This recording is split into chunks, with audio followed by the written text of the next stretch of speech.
I get a lot of meaning out of what I do every day in this clinic.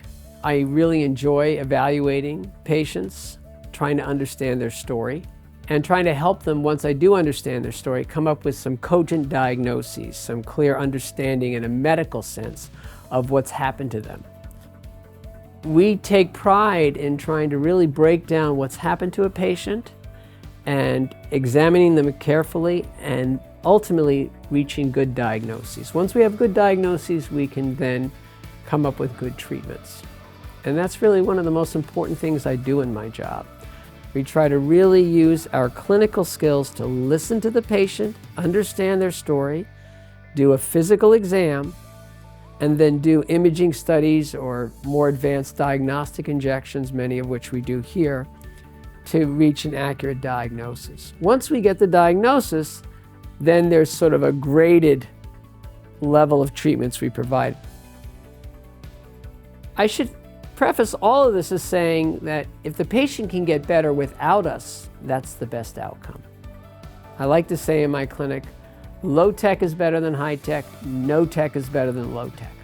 So if they can get better with their chiropractor or an exercise program or tincture of time or dry needling, which we also do at our clinic, we prefer that to these more advanced treatments.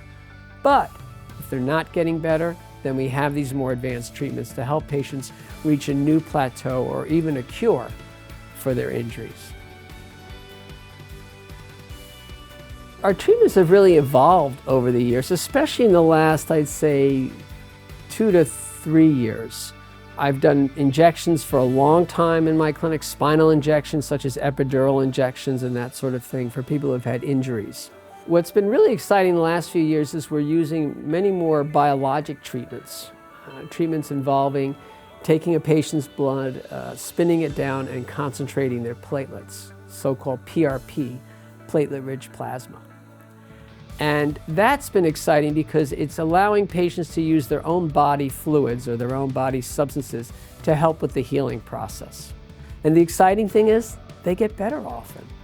So it's very gratifying because we might see a patient who's had injury for 3, 6, 9 months, 1 or 2 years, and we try this treatment that others have not tried, and guess what? They actually improve significantly.